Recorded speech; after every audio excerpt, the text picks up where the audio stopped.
धर्म प्रेमी, धर्म जिज्ञासु भाइयों एवं सुशील बहनों, जीवन में कार्य करते समय फल की आकांक्षा रखते हैं। और अभी जो आज का श्लोक हमने पढ़ा है, कौन से नंबर का है? 7वें नंबर का।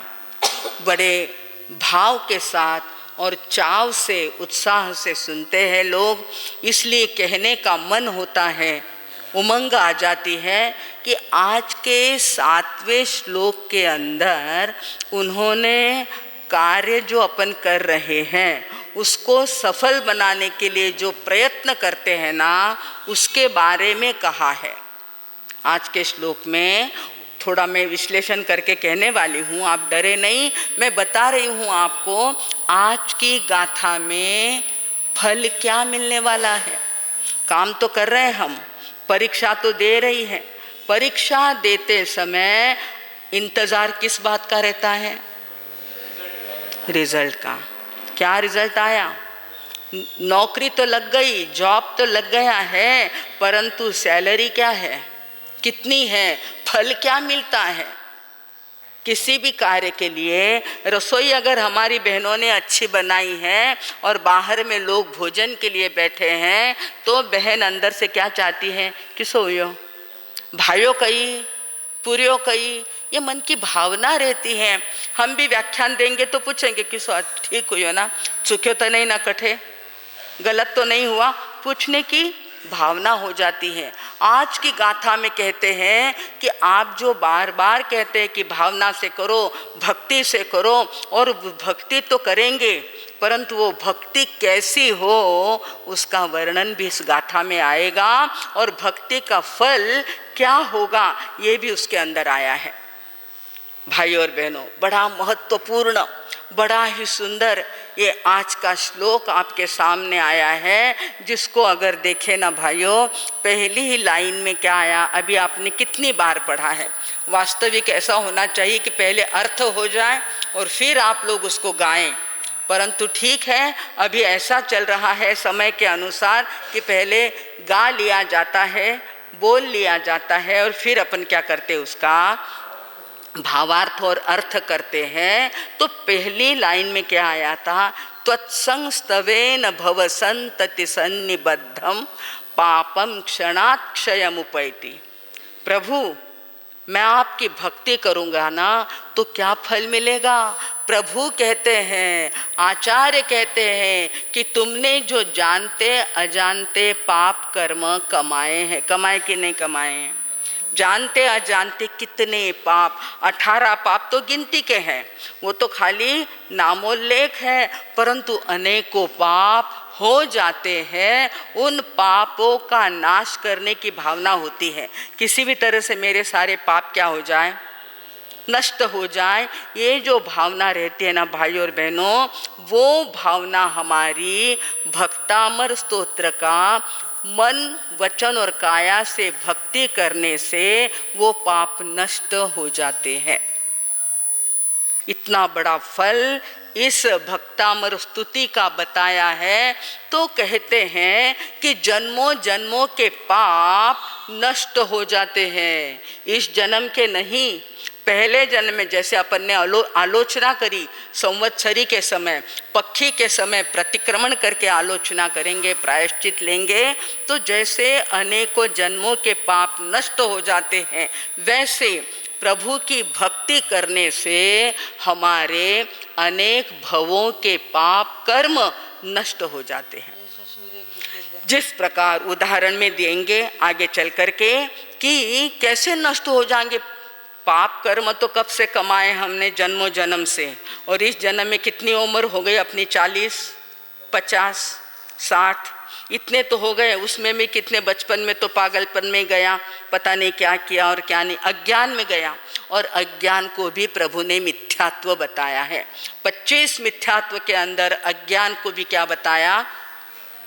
अविनय मिथ्यात्व, अशातना मिथ्यात्व, और आता है ना, तो अज्ञान भी मिथ्यात्व है। इसीलिए कहते हैं कि इस गाथा को, इस स्तोत्र को हमने आपके सामने अर्थ सहित भावार्थ सहित कहने का प्रयत्न किया है कि ये भाव क्या लाते हैं, कैसे लाते हैं। उसके अंदर 2 लाइन में उदाहरण दिया है।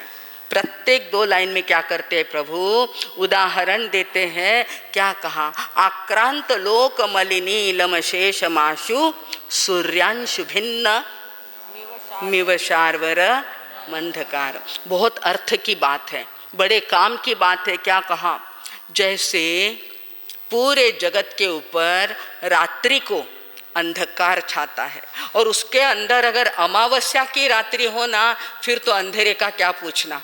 गहरा अंधेरा छा जाता है, हाथ को हाथ नजर नहीं आता। अगर अकेले चलो अंधेरे के अंदर तो कुछ भी नजर आता नहीं है।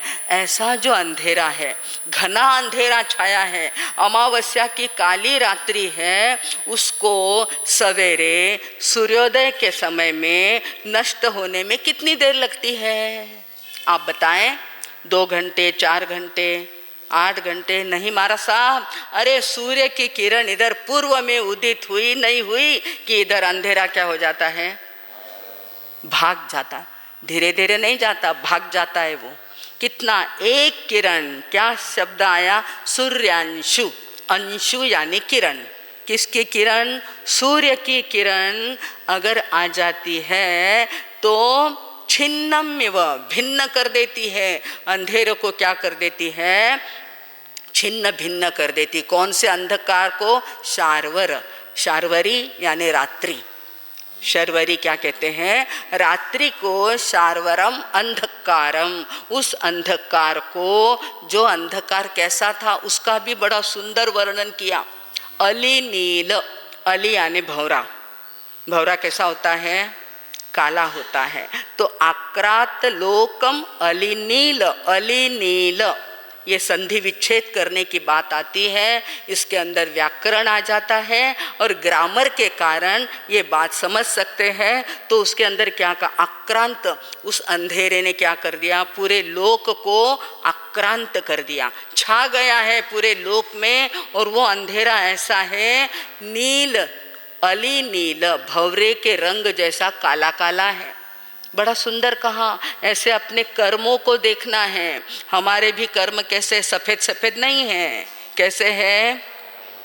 मार साहब जब गीत बनाते हैं तपश्चर्या का, तो काला काला पाप तपस्या से नष्ट हो जावे, ऐसी बात आती है। तो पाप कैसे हैं, काले हैं। अली नील, अली यानी भौरा, नील यानी गहरा, डार्क नीला यानी काले जैसा वो है। और अशेषम आशु, अशेष यानी पूर्ण अंधकार को, आशु यानी शीघ्रता से नष्ट कर देता है। कौन, सूर्यांशु, सूर्य की एक किरण आ जाती है, सूर्योदय की एक किरण आ जाती है और इधर से अमावस्या का अंधेरा क्या हो जाता है, समाप्त हो जाता है। इस प्रकार हे परमात्मा, हे मेरे तीर्थंकर परमात्मा आदिनाथ भगवान, अगर हम आपकी भक्ति है ना करेंगे, पर उस भक्ति में भी शर्त लगाई है सा, हम भूल जाते फेरते समय। उसके अंदर क्या बताया, त्वत्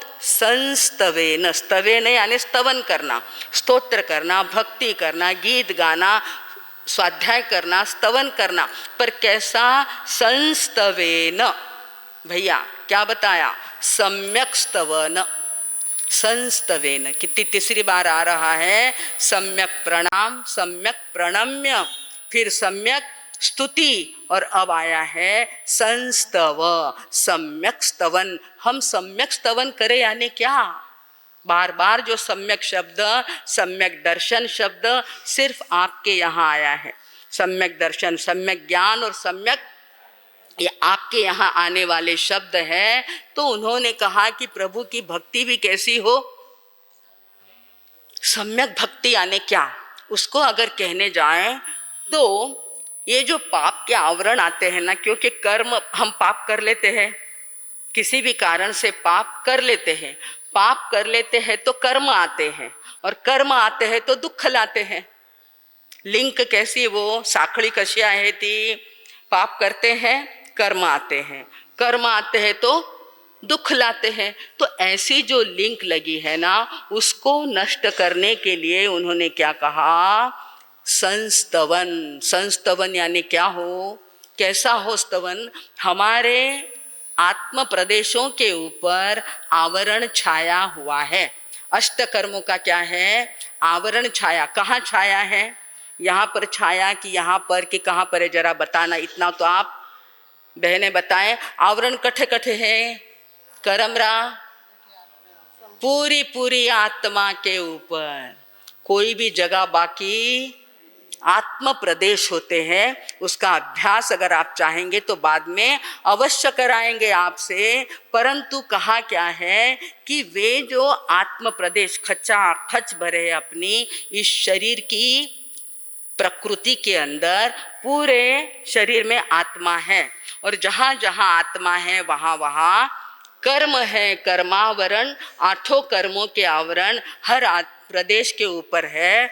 तो कहते हैं जैसे आवरण है ना प्रत्येक प्रदेश के ऊपर, वैसे तुम्हारी रोम रोम से भक्ति हो जाए। जहाँ जहाँ आवरण है वहाँ वहाँ से, नहीं तो सिर्फ मन से कर ली, विचारों से कर ली, बुद्धि से कर ली, किताब हाथ में है इसलिए कर ली, ऐसा नहीं। रोम रोम से भक्ति हो जाए। जैसे वारकरी पंढरी में जाते हैं और रोम रोम उनका क्या होता है, नाचने लगता है, रोम रोम नाचते हैं। उनको अगर पंढरपुर जाना है, पांडुरंग के दर्शन करना है तो कैसे करते हैं वो, कितनी तालावेली होती है, कधी मला दर्शन होईल, देवाचे दर्शन कधी होणार मी माझ्या डोळ्याने, याची डोळा याची देही, ऐसा वो भाव लाते हैं रोम रोम से। ऐसे हमारी आत्मा के प्रदेश प्रदेश से हमारी भक्ति अगर उमड़ती है, तीर्थंकरों के प्रति वो भक्ति उमड़ती है, उसको कहते हैं संस्तवेन। त्वत् यानी तुम्हारी, और त्वत्संस्तवेन तुम्हारे स्तवन से हमारे क्या होते हैं, भव संतति। संतति यानी साखड़ी, संतति यानी परंपरा। हमारे भवों की जो परंपरा है, सन्निबद्धम, जो पाप बंध गए हैं, वो पाप, वो अंधकार, पापम क्षणात् क्षयम उपैति। उन्होंने क्या कहा, एक क्षण के अंदर क्षयम उपैति, क्षय में नष्ट हो जाएंगे। क्षण में क्या हो जाएंगे वो पाप, कहाँ, शरीर भाजाम, शरीर रूपी पात्र में जो पाप इकट्ठे हो गए हैं, वो सारे के सारे पाप एक क्षण के अंदर नष्ट हो जाएंगे। परंतु वो भक्ति हमारी काया से हो, वचन से हो, बोलते हैं तो वचन से हो जाती है, और फिर बताया कि मन से भी बहुत बहुत जरूरी है। पूरा मन उसके अंदर लग जाए, तल्लीन हो जाए, तो फिर देखना नहीं पड़ता कि कौन आया और कौन, ध्यान ही नहीं रहता है, ध्यान रहता नहीं है, इतना मन उसके अंदर तल्लीन हो जाता है।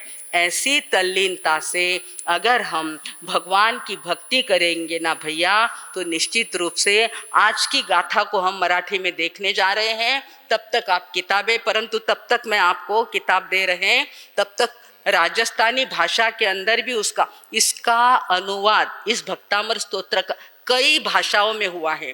तेलुगु में हुआ, कन्नड़ में हुआ, अंग्रेजी में हुआ, गुजराती में हुआ, हिंदी, मराठी, मराठी के कई प्रकार, एक प्रकार के नहीं, अलग अलग प्रकार की मराठी होती है। दक्षिण में, उत्तर में, मध्य प्रदेश में, अपने महाराष्ट्र में, अलग अलग मराठी भाषा में, अनेकों मराठी भाषा में उसका अनुवाद हुआ है। तो आज मेरे सामने राजस्थानी भाषा की जो 4 लाइन आई है इस गाथा के लिए, 7वीं गाथा, वो सिर्फ आप सुनो।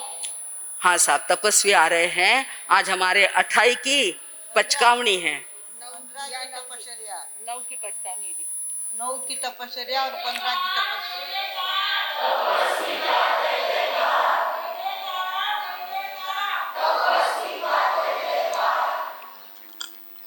पुस्तक भी, हाँ।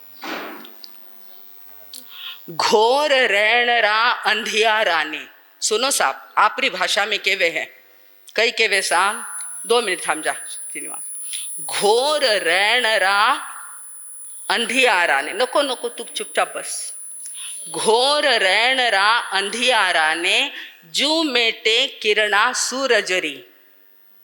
सुनो आयो कहीं, मैं आपने पूछू, क्योंकि सिर्फ इधर ही लिखा हुआ है, उसकी किताब आपके पास नहीं है। घोर रैनरा अंधियारा ने जू मेटे किरणा सूरजरी, त्यों भवियारा भव बंधन ने, त्यों भवियारा भव बंधन ने, काटे स्तुति जिनवर थारी, काटे स्तुति जिनवर थारी। हे जिनेश्वर भगवान, मैं अगर थारी भक्ति करूं तो घोर अंधारा समान जो मारा कर्म है, वे कर्म भी क्या हो जाते हैं, नष्ट हो जाते हैं। अब अगर आपके हाथ में किताब है तो पढ़िए, किताब दे दी है, एक एक में दो दो पढ़िए। गुंफिल सुंदर तुझा स्तुति रूप हार, गुंफिल आवाजच नाही, स्तुती रूप भार, त्याचे क्षणात भव संतती पाप दूर, त्याते क्षणात भव संतती पाप दूर, जो भृंग नील पसरे भुवनात थोर, जो भृंग नील पसरे भुवनात थोर, तो अंधकार रवि खास करील दूर, तो अंधकार रवि खास करील दूर, तो अंधकार रवि खास करील दूर, तो अंधकार रवि खास करील दूर। आया है ध्यान में, कुछ कुछ तो ध्यान में। आज की 7वां श्लोक की भावना को आचार्य मानतुंग ने अपने सामने प्रस्तुत किया कि भाइयों और बहनों, हम भक्ति तो करें, परंतु अगर वो हमारी भक्ति सम्यक रूप से करने में आ जाए, मन वचन काया का कंसंट्रेशन, एकाग्रता उस भक्ति के अंदर रहेगी, तो निश्चित रूप से हमारे जो पाप कर्म हैं वो क्या हो जाएंगे, क्षय हो जाएंगे। इतनी बड़ी उपलब्धि, इतना बड़ा फायदा, इतना बड़ा बेनिफिट, आप क्या समझते बेनिफिट की भाषा, कितो बेनिफिट हुई हो, कितो कमायो आज रात दिन में, तो इसमें तो इतनी बड़ी कमाई बता दी कि सिर्फ हम मन लगाकर अपनी भक्ति करें तो भवो भव के हमारे कर्म बंधन टूट सकते हैं, कर्मों का जाल नष्ट हो सकता है। तो भाई और बहनों, इस प्रकार कल हमने देखा था 2 भक्ति के प्रकार को, एक थी अर्थ भक्ति और दूसरी थी अर्थार्थ भक्ति। यानी वो कैसी थी, आर्त भक्ति, सॉरी आर्त थी। आर्त यानी दुख के समय, संकट के समय याद आता है भगवान, भी उसके लिए गुजराती गीत भी गाया था। और अगर आर्त ना करे तो अर्थार्थ करते, धन के लिए, और धन के लिए कुछ भी करने के लिए हमारे लोग तैयार है। परंतु हमने आपको बताया था कि धन क्या है, जड़ है, और आत्मा क्या है, तो किसको टाइम देना चाहिए। हाँ, कल हमारे इतने बड़े करोड़ोपति साइरस मिस्त्री, क्या नाम था उसका, रहे कि गए, पैसों ने नहीं बचाया, इतना विश्वास टाटा के उनका ऊपर इतना विश्वास था, इतने अच्छे आदमी ने, अजून जागा है भाई, कला भाई बैठ जाओ, बीच में ना बोलो, इतना बड़ा विश्वास उसके मालिक का उनके ऊपर था, इतना बड़ा काम वाला आदमी, इतना दिखने में सुंदर नौजवान, ऐसा वो साइरस मिस्त्री भी क्या हो गया, पैसों के कारण बच नहीं पाया। उसकी फोटो देखते ना भाइयों, लगता नहीं कि ये करोड़ों करोड़ों का मालिक आज ऐसे उस एक्सीडेंट के अंदर उसका क्या हो गया है, पूरा खात्मा हो गया। कितना बड़ा था, राजू भैया ने बताया कि 60,000 करोड़ रुपए का मालिक था वो। कोई 70 भी कहता है, 60 भी, 1000 करोड़, 60,000 करोड़ कैसे कमाए होंगे, कितनी बुद्धि होगी उनके पास, कितनी विद्वत्ता थी, कितना कमाया। बहुत अच्छा, अगर बुद्धि चलती है तो कमाने में हर्जा, कमाने में हरकत नहीं है, परंतु उसी के पीछे अगर रह जाए, उसी की पकड़ में रह जाए कि पैसो पैसो मारो परमेश्वर, ऐसा अगर हम कहने लग जाए ना भैया, तो भगवान फरमाते हैं कि नहीं, कमाओ परंतु उसके साथ साथ धर्म को भी कमाओ, धर्म भी करना सीखो और धन भी कमाओ, तो कुछ नहीं है, कुछ नहीं होगा।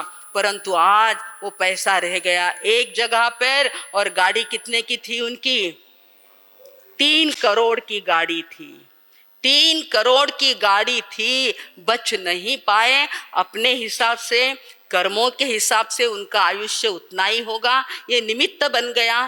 गाड़ी का बेल्ट नहीं बांधा था, सब कुछ निमित्त बन जाता भाई और बहनों, परंतु आयुष्य कर्म के आगे किसी की चलती।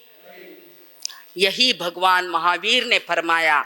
इंद्र आए थे उनको अंतिम समय में कहने के लिए, प्रभु 2 मिनट 2.5 मिनट के लिए आयुष्य बढ़ा लीजिए, तो ये आने वाला जो काल है ना वो सुधर जाएगा। तो भगवान ने क्या कहा, नहीं, जो नियम है संसार का वो चलेगा, मुझे 2.5 मिनट भी आगे पीछे करना, ये कितना बड़ा साइंस है। हमारे भगवान कैसे थे, सबसे बड़े साइंटिस्ट थे, सबसे अधिक निसर्ग को मानने वाले थे, नेचुरल रहना उनका जीवन था। उन्होंने कहा मेरी जितनी आयु है उतनी रहेगी, उसको ना घट ना बढ़, ना बढ़ाने वाला ना घटाने वाला, मैं कुछ भी करने वाला नहीं, ऐसा मानने वाला हमारा कर्म सिद्धांत है। हमारे साइरस जी का भी जीवन उतना ही होगा, इसलिए उनको निमित्त मिल गया जाने का। परंतु हमें इसमें से संदेश लेना है, हमें उपदेश लेना, हमको प्रेरणा लेनी है कि आखिर वो नोटों की गड्डी उसको बचा नहीं सकती, इसलिए उसके ही पीछे नहीं, परंतु तेरे पास जो तेरा परमात्मा है, तेरी आत्मा है, उसके लिए 5 मिनट 10 मिनट 15 मिनट अगर तू निकालेगा तो तेरा फायदा होगा। ये भावना, ये प्रेरणा हमारे भगवान ने हमको दी है। भाई और बहनों, आज का ये दिन, आज का ये सुवर्ण सूर्योदय हमारे आंगन में पधारा है और कहता है कि आप भी जागो, मैं जगाने आया हूँ। अंधेरा नष्ट होने वाला है, अंधेरा नष्ट होगा। मराठी रह गया क्या, गाया मैंने? हाँ, क्या अभी बाद में गाते ना। तो इस प्रकार गाथा को पहले पूर्ण कर लेते हैं। तो इस गाथा को हमने सीखा है, अर्थ जाना, भावार्थ देखा।